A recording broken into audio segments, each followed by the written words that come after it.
Hey everybody, welcome to Hidden Horror. Thank you for spending this time with me. I appreciate that. Let's get started.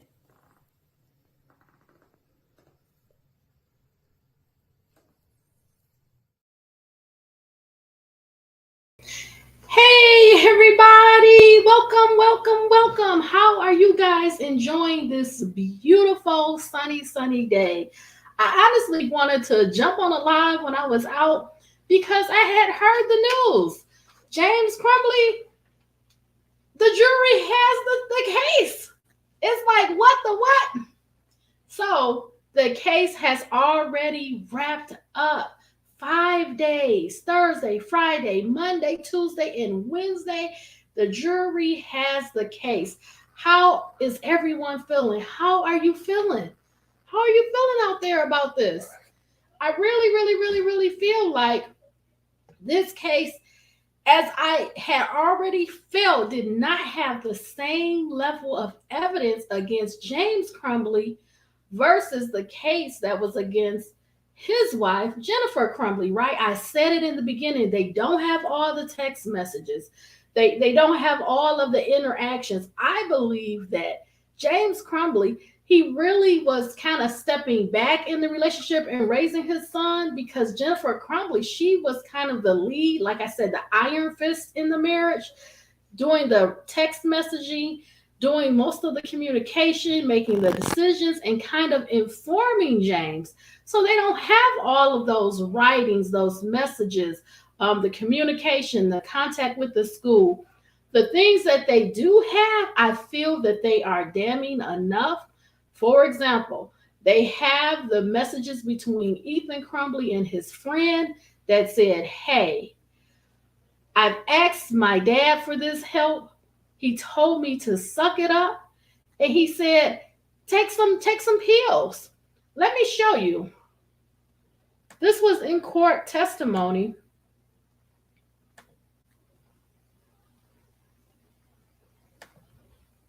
Here it says, I actually asked my dad to take to the doctor yesterday, but he just gave me some pills and told me to suck it up. Like it's at the point that I am asking to got the doctor. My mom laughed when I told her. Now, if you look at the date right here, these are dated back in April of 2021. This tells us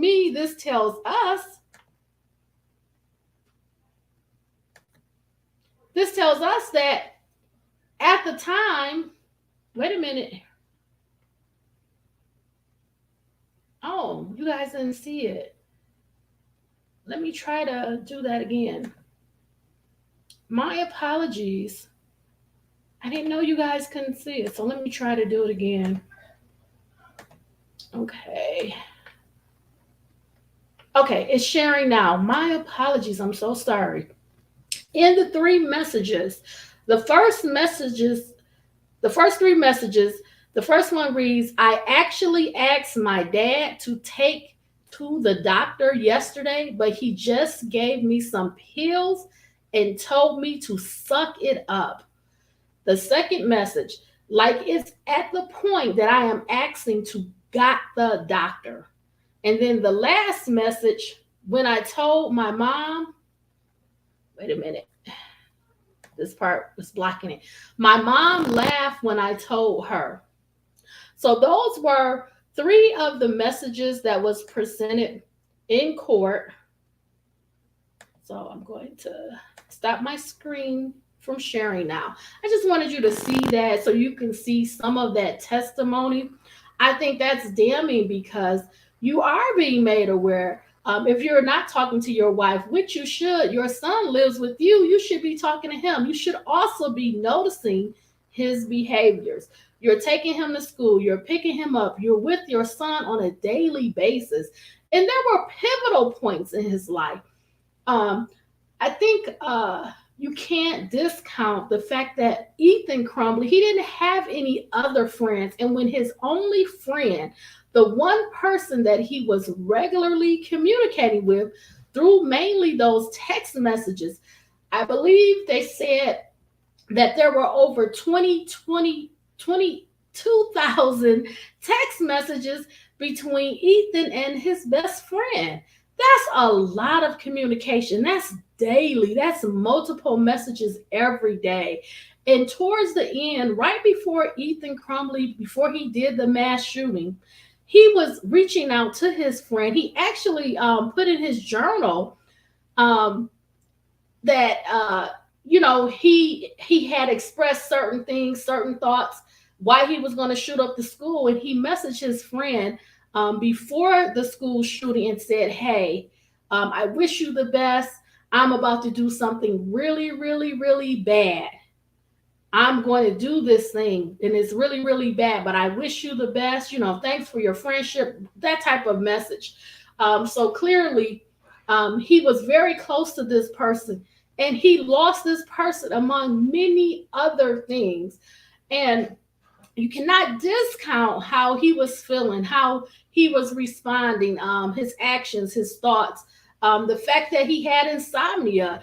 Ethan Crumbley, he wasn't sleeping at night. It was reported that when he would go to school, it was times where he would be falling asleep in class, not just looking up those violent videos, looking up the bullets. He was falling asleep in class because he wasn't sleeping at night. If we look at the time of a lot of the messages, Ethan Crumbley was up late, midnight, 1 a.m. in the morning, and you still have to get up and go to school. So what's happening? You're going to school, you're sleepy and you're restless, you're tired. So we have to look at everything when we're looking at dad. You keep saying, even though James Crumbley, he decided not to testify. Let's get to this article and get it out of the way, right? Let's get this out of the way so we can have that down. On the Hidden Horror Facebook page, the article for today is from WXYZ.com. It was written today. It does not have a writer's name on it. It's titled "Jury to Resume Deliberations on Thursday Morning in Case of James Crumbley." So let's just get the article out of the way. The trial for James Crumbley, father of the Oxford High School shooter, now rests in the jury's hands. The jury started deliberations on Wednesday following closing arguments presented by the prosecution and defense. The closing arguments came after the prosecution rested its case on Wednesday morning, and the defense called one witness. We're going to talk about it, okay? Oakland County Prosecutor Karen McDonald gave closing arguments for the prosecution. McDonald outlined the case they have against James, recapping the trial. Defense attorney Mariel Lehman then gave her closing argument in the case.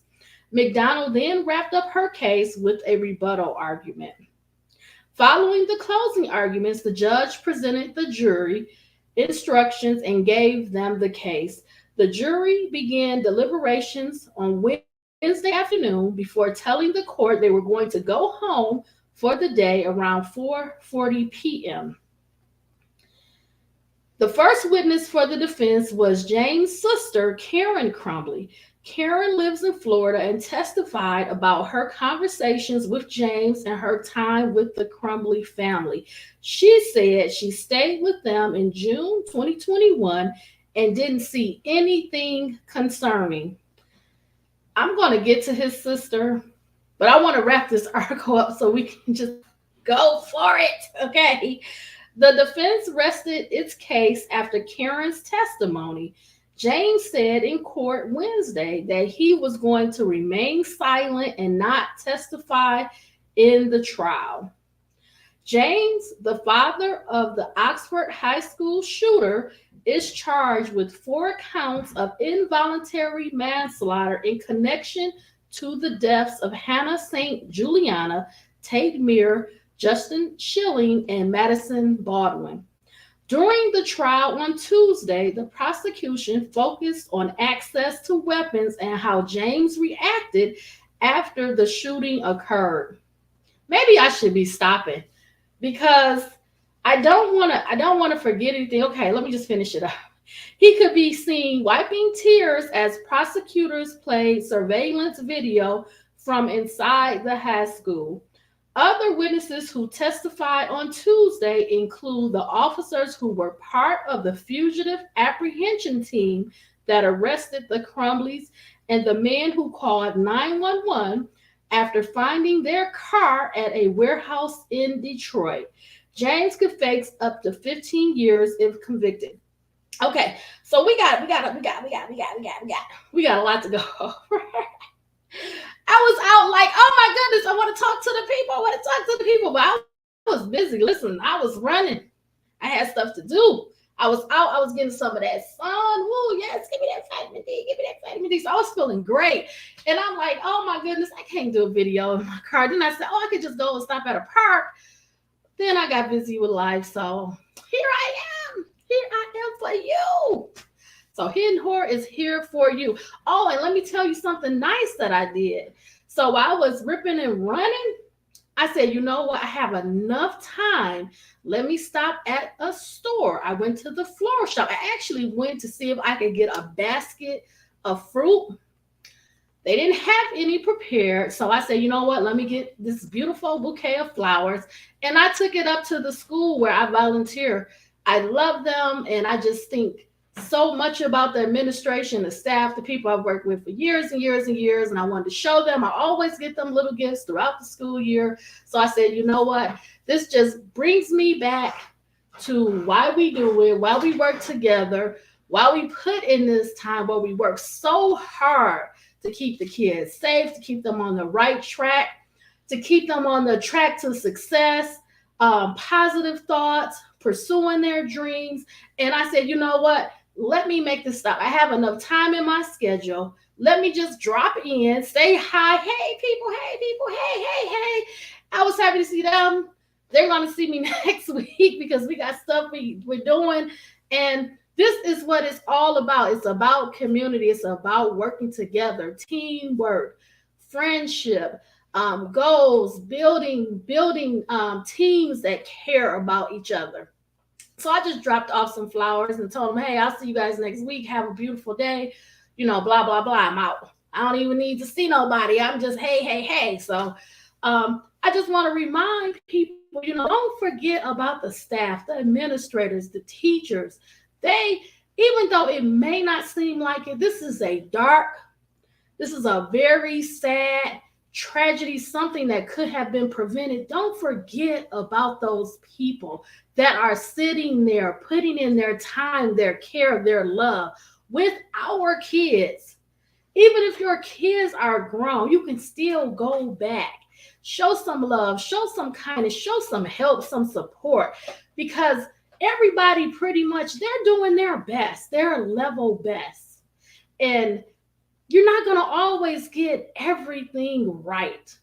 But this right here, this mass shooting in Oxford, this was planned, and the plan was to hurt, harm, unalive as many people.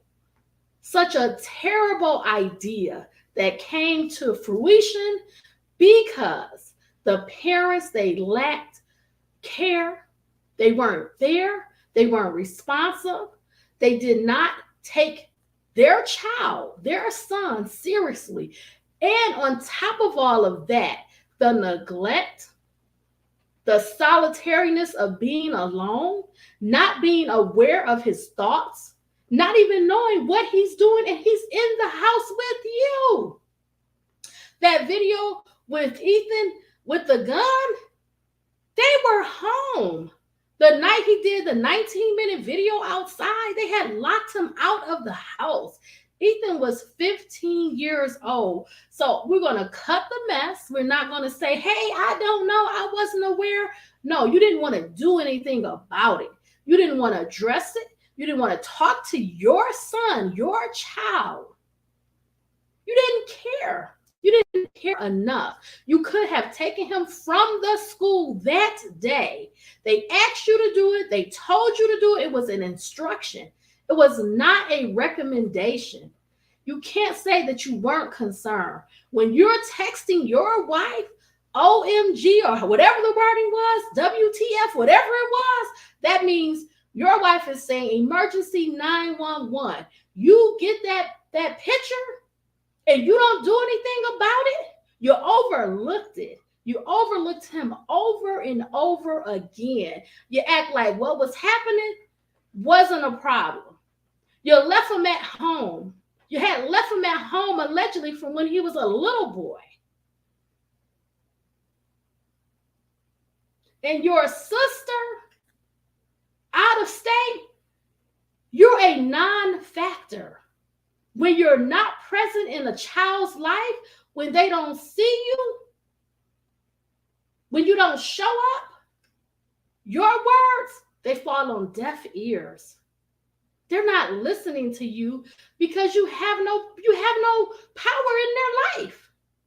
You're out of state. It doesn't mean that you don't love them, that you don't care, that you wouldn't show up. But the reality is you're not there. You're not involved. You're not a part of their day-to-day operations. You don't even know what's going on. And the reason you don't know is you live out of state. It doesn't make you out of touch. You're just not aware. You're not within that circle of knowledge. You're not talking to your brother James. You're definitely not talking to your nephew Ethan on a visit.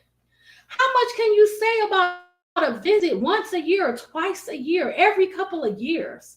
A phone call here and there. I'm not going to say you don't matter, but you can't speak to the mindset and say, well, everything was okay because you're on a phone call. You don't know what this child does when he closes his door, when he writes in his journal, when he sends the messages, when he's online or when he's in school. And how do I know that? Because you're not there. You're not in the state of Michigan. You live out of state, and that's okay. That's okay. A lot of families move, transition to a different area, whatever. That's not the point. The point is that your opinion, it doesn't hold a lot of weight. Whose opinion really mattered? That was Mr. James Crumbley. James could have said what he thought, what he knew. When did he know it?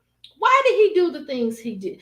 What kind of pills did he give Ethan? Why did he tell Ethan to suck it up? Are you saying your son is a liar? Or are you saying it's your wife's fault? Are you saying you didn't lock your son out that night before the shooting? What are you saying? Are you saying you did put the gun up? Are you saying you kept the bullets and the gun separate? Are you saying you did put a lock on the gun? How did he have access to it? How did he find it? How did he find the bullets? How was it operational if you had a lock on it? Did he have the key? Was it a lock that was a code? Please inform us. Please tell us. Please educate us. Because from all accounts, you didn't. And that wasn't the first time he had access to a gun. When he did the video where he sent to his friend, he said, laugh out loud. My dad left this out. He had access to the prior gun, not just the gun you bought him. You and your wife, you said it was his early Christmas present. You don't buy a gun. You don't give your child access to a gun, and you don't have a gun in the house when your son is suffering with mental issues. And that's being polite. Your son himself diagnosed himself as having paranoia. The things that he described that was happening, he said it always happened to him when he was left alone. Things flying off the wall, him seeing things. That's not normal. It's not funny. And the really sad part is the day of the shooting, James Crumbley, you drove your son to school. When the picture was sent and you were informed what was in that picture, you yourself responded saying W2F or oh my God, whatever your writing was. I don't remember your exact wording.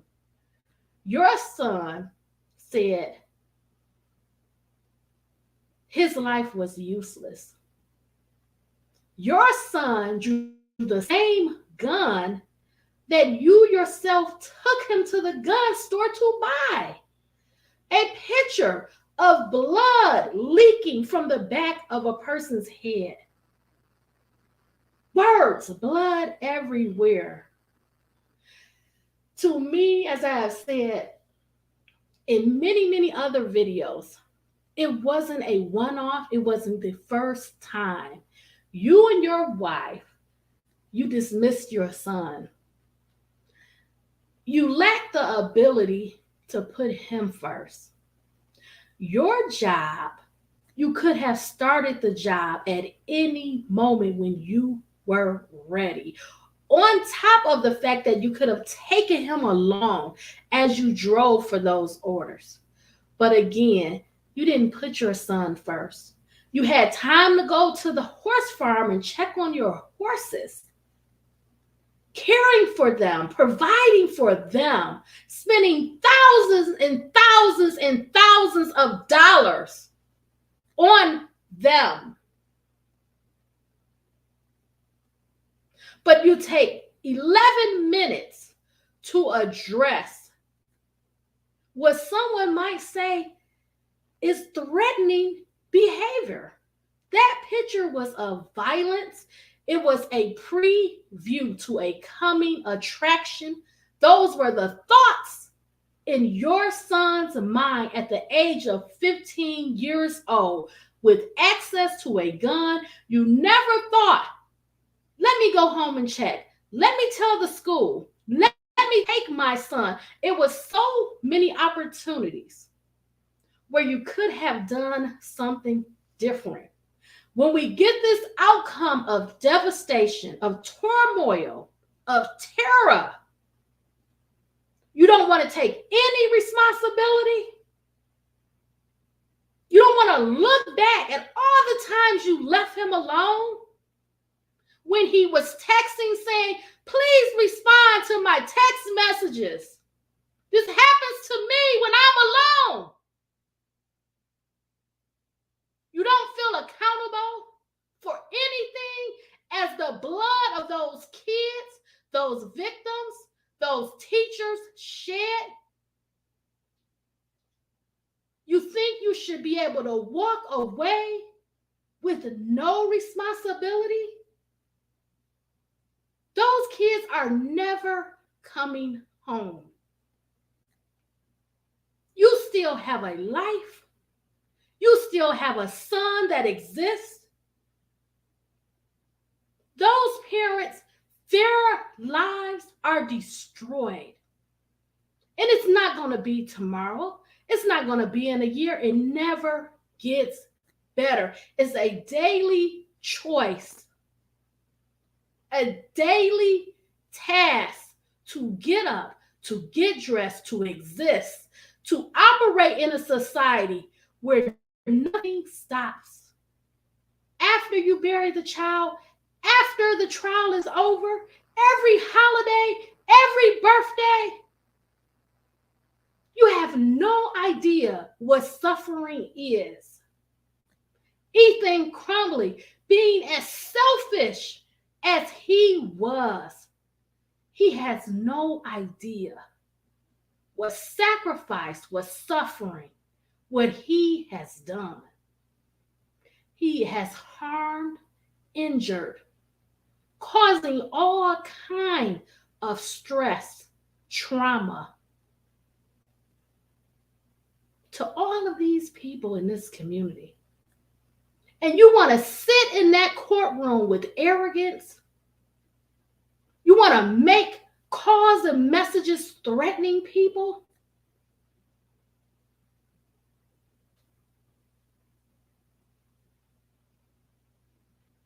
It's wrong. It's wrong. And I'm not going to let people forget about it. I'm never going to say that you did the right thing because too many times you could have done something different and you chose not to. You chose not to be bothered, not to respond to the text messages, not to come home at night, to tell your 15-year-old son who was struggling, who had experienced the loss of his only friend, someone he sent messages to daily, thousands and thousands of messages. He ghosted him. He no longer responded. You didn't stand up. You didn't step up.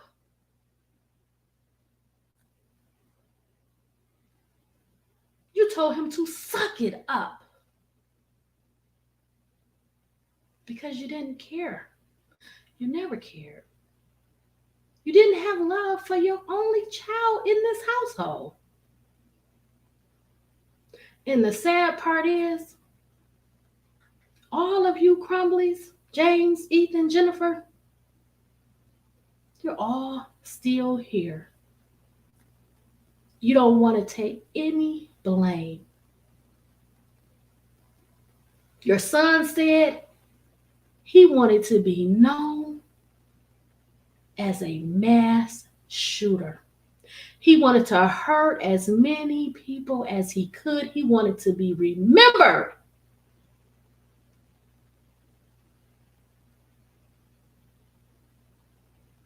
for his actions.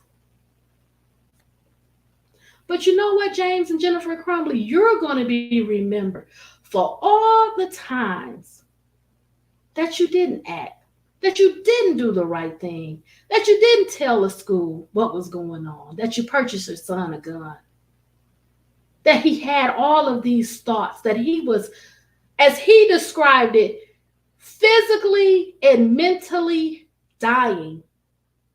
He wanted to call 911. And Jennifer Crumbley, you laughed in his face. If we don't learn anything, we need to take a moment to remember before anything in that school transpired, the day of the mass shooting, there were multiple red flags. Ethan wrote it in his journal. He wrote it in his text messages. He went to school watching videos, looking up bullets. He posted online all depictions of violence. If we don't learn anything, it's shame on us as a society. Because I do feel there could have been more done much earlier on. 7 months before the mass shooting in April, when he asked for help, you had 7 months. You had the summer of 2021 to do something about it. And you didn't. And you weren't. Even when the school told you the day of the shooting, you still refused. You had time for everything else. We won't go into any of it. You had money for other things. But you didn't have it for your son. So as the jury has heard the closing arguments, Mr. Crumbley, you said you're not going to testify. So we will never know your thoughts and your mindset. But if we look back at the things that you showed, you've already shown us you put your job as a driver over your son. To appease your son, to pull him out of this dark place, you bought him a gun, but you didn't take the time and the effort to secure it, to lock it away, to properly be responsible for it. Your wife, Jennifer Crumbley, testified she didn't even trust you to get up on time. She didn't trust you to make decisions, to follow up and watch Ethan. She didn't really trust you with much, but she trusted you to oversee that gun. That doesn't even make sense.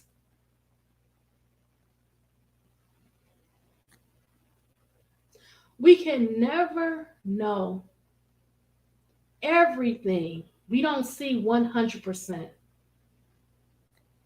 But at the smallest scale, when we look at ordinary care, it wasn't there. It's a form of neglect. And again, the worst part about it all, we can never get back those four people. That's what's really, really hard. You can say you suffer with PTSD, nightmares, different fears, anxiety, but you're still alive. And prayerfully, you will survive. You will be able to come out better, stronger, rebuild yourself. But those 4 students that are gone, my prayers go out to their families, their friends, because this didn't have to be the end result. If at one point someone would have stepped in, could have seen Ethan, not the Ethan with the mask. I think he was cunning. I think he was charming. I think he was able to talk enough on the surface to get people to dismiss what he really had going on.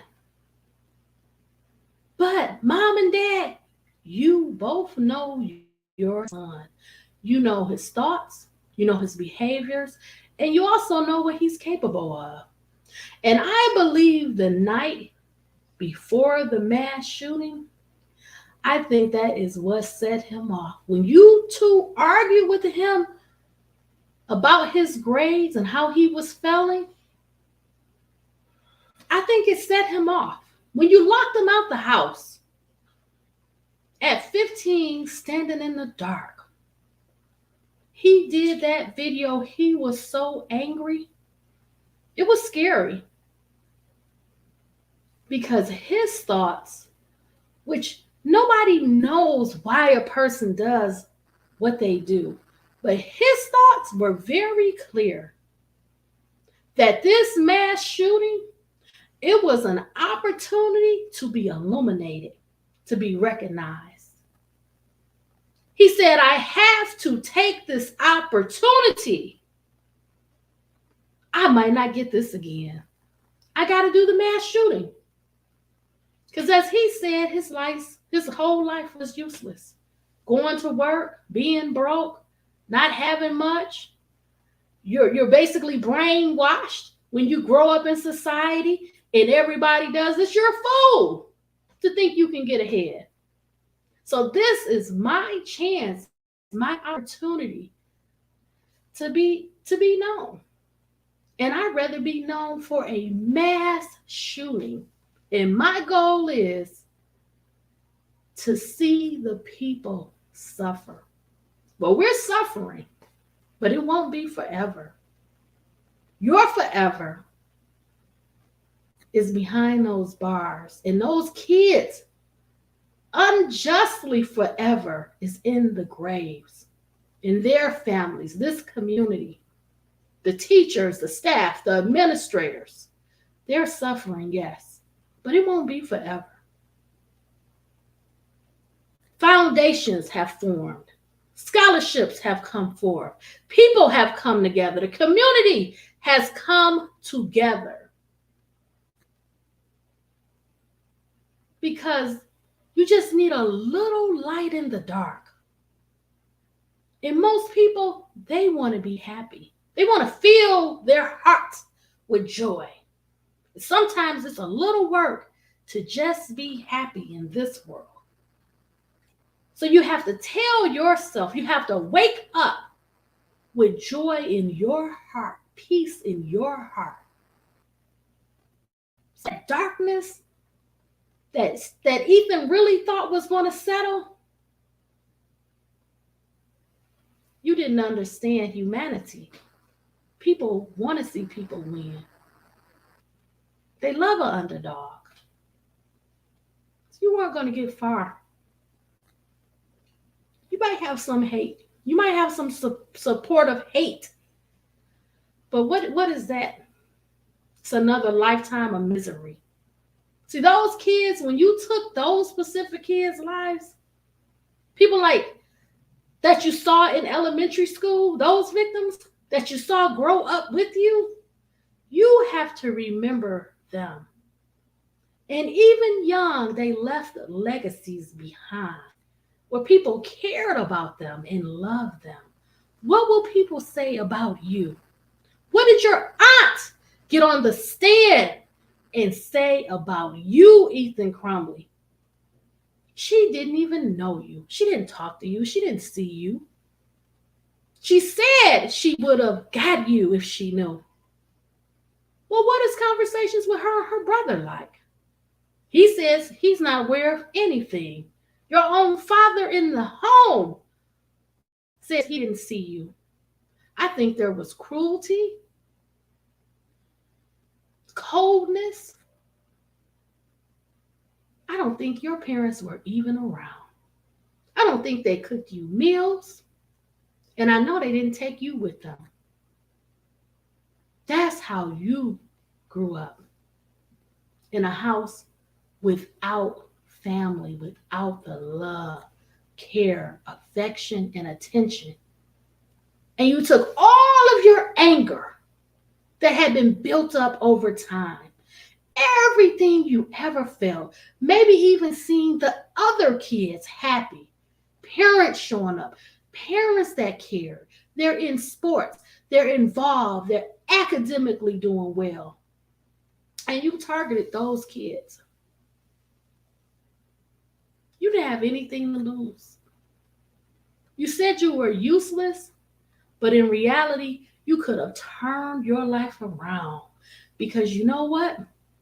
You never know where someone comes from. You never know where they start. The only thing you see in life is where they end up. It was for you to show the world, I am here now. Not where you came from. People come from all types of backgrounds, challenges, things you cannot imagine, horrors.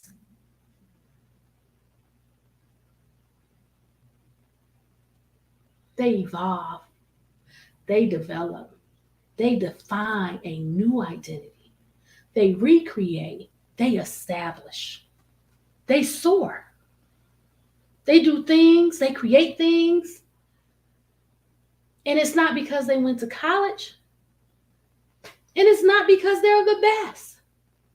But when you're a fighter, when you keep working, when you put in the effort, it's the laws of attraction. It comes to you. That's why you attracted dark.